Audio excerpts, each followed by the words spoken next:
আসসালামু আলাইকুম। মুক্তাজ কিচেন থেকে আমি খালেদা মুক্তা আপনাদের সবাইকে জানাচ্ছি প্রীতিময় শুভেচ্ছা। আশা করি সবাই ভালো আছেন, সুস্থ আছেন, নিরাপদে আছেন। আজকে আমি আপনাদেরকে তৈরি করে দেখাবো পাউরুটি দিয়ে পিৎজা।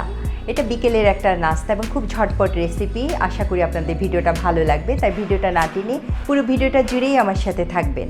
চলুন তাহলে পাউরুটি দিয়ে পিৎজা করতে কি কি লাগছে উপকরণগুলো দেখে নিই এক নজরে। পাউরুটি পিৎজা করার জন্য এখানে আমি মাঝারি সাইজের একটা পাউরুটি নিয়েছি। এদিকে আছে মোজারেলা চিজ, এদিকে আছে চিকেন আছে, চিকেনের ব্রেস্ট পিসটাকে নিয়ে আমি জুলিয়ান কাট করে নিয়েছি, দেখতে পাচ্ছেন এরকম। এদিকে আছে সসেস, এটা আছে দু ধরনের গুঁড়া নিয়েছি, আদা গুঁড়া, রসুনের গুঁড়া। এখানে আমি পেস্ট ব্যবহার করছি না, আপনারা সবচেয়ে ভালো হয় গুঁড়াটা ব্যবহার করলে। আমি হাফ চা চামচ করে আদা রসুনের গুঁড়ো নিয়েছি। এদিকে চিলি ফ্লেক্স আছে, এটাও 1 টেবিল চামচের মতো হবে। আর এদিকে আছে 1 টেবিল চামচ সয়া সস, ডার্ক সয়া সসটা, স্বাদ মতো লবণ। এদিকে পেঁয়াজ আছে, পেঁয়াজটা খুলে নিয়েছি একটা পেঁয়াজ। 2 ধরনের ক্যাপসিকাম আছে, সবুজ ক্যাপসিকাম, লাল ক্যাপসিকাম। এখানে অরিগ্যানো, তারপরে আছে সাদা গোলমরিচ গুঁড়ো, বাটার আছে। আর পিৎজা সস আছে এখানে বাজারে কিনতে পাওয়া, যে কোনো সুপার শপে আপনি পিৎজা সসটা কিনতে পারবেন। আর চাইলে কিন্তু পিৎজা সসটা তৈরি করেও নেওয়া যায়। আপনারা যদি চান তাহলে আমি পিৎজা সসেরও একটা রেসিপি দিতে পারি। তাহলে মোটামুটি এই লাগছে আজকের রেসিপিতে। মূল প্রসেসে চলে আসলাম। প্রথমে আমি চিকেনটাকে একটু ম্যারিনেট করে রাখবো। এখানে সয়া সস দিয়ে নিচ্ছি। সয়া সস যেহেতু দিচ্ছি, লবণটা খুবই সামান্য পরিমাণে লবণ আন্দাজ করে দিচ্ছি আমি, আপনারা আপনাদের টেস্ট অনুযায়ী লবণ দিয়ে নেবেন। আর এখানে আদা গুঁড়া, রসুনের গুঁড়ো দিয়ে এখন এটাকে আমি ম্যারিনেট করে রাখবো। বাকি প্রসেসগুলো করা পর্যন্ত চিকেনটাকে আমি ম্যারিনেট করে রাখবো। হয়ে গেছে, এখন এটা আমি রেখে দিচ্ছি। চলে যাচ্ছি পরের প্রসেসে।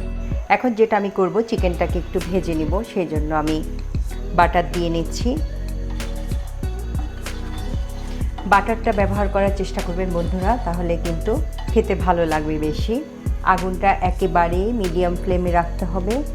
চিকেনটা একটু ভেজে নিব, আগুনটা একটু বাড়িয়ে দিলাম। হাই ফ্লেমে রেখেছি, এখন হাই ফ্লেমে রেখে একটু ভেজে নিব।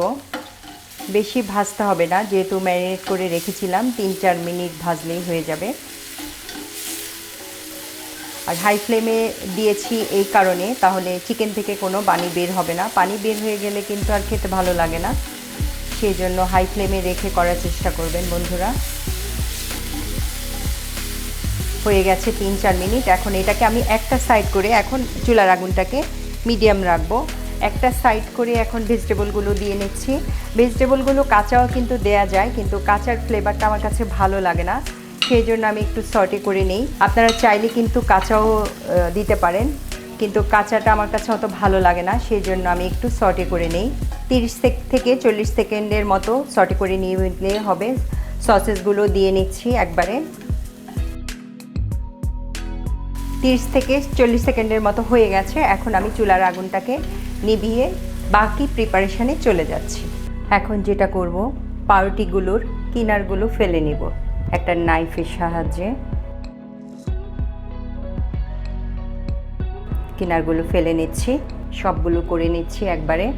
আমার চ্যানেলে কিন্তু আরেকটা পিৎজার রেসিপি আছে, আপনারা চাইলে কিন্তু দেখে নিতে পারেন। আর এটা ওই পিৎজাটা করতে কিন্তু সময় লাগে। আর এই ব্রেড দিয়ে পিৎজা যেটা, সেটাকে কিন্তু খুব ঝটপট তৈরি করে ফেলা যায়। সেই জন্য আজকে মনে হলো যে আপনাদের সাথে এই রেসিপিটা একটু শেয়ার করি, তাই তো চলে আসলাম রেসিপিটি নিয়ে। হয়ে গেছে, এখন যেটা করব, প্রথমে এই পিঠে একটু বাটার লাগিয়ে নিব। বাটার লাগিয়ে অপর পিঠে প্রথমে পিৎজা সসটা লাগিয়ে নিব।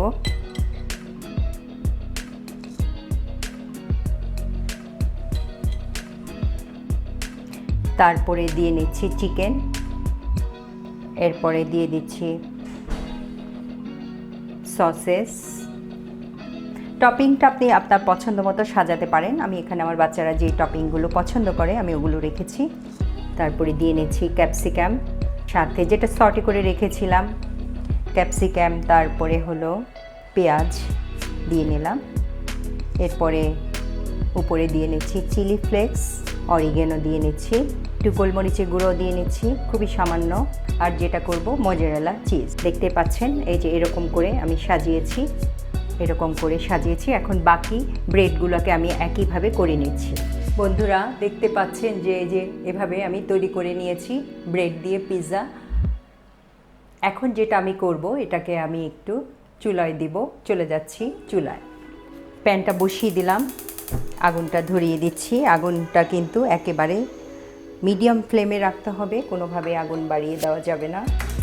বাটার দিয়ে নিচ্ছি, একটু ঘুরিয়ে দিচ্ছি চারপাশ। এখন যেটা করব, আমি একে একে ব্রেডগুলো দিয়ে নিচ্ছি।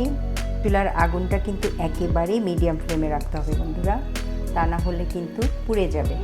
ব্রেডের সাইজ যদি বড় হয় তাহলে সেক্ষেত্রে দুটো দিতে হবে, অর্থাৎ আপনার প্যানে যতটুকু আটে সেই অনুযায়ী পিৎজাগুলো দিতে হবে। আমার এখানে 4টা হয়েছে, তাই আমি 4টা দিয়েছি। এখন আমি একটু ঢাকনা দিয়ে রাখছি, ফিরে আসছি চিজটা মেল্ট হওয়া পর্যন্ত। বন্ধুরা দেখতে পাচ্ছেন হয়ে গেছে, 5 থেকে 6 মিনিটের মতো লেগেছে চিজটা মেল্ট হতে। কতটা ইয়াম্মি লাগছে দেখতে পাচ্ছেন, খেতেও নিশ্চয়ই দারুণ হবে। তো চলে যাচ্ছি পরিবেশনে। বন্ধুরা তৈরি করে ফেললাম মজাদার ও ইয়াম্মি ব্রেড পিৎজা। দেখলেন তো কত সহজে তৈরি করে ফেললাম আজকের রেসিপিটি।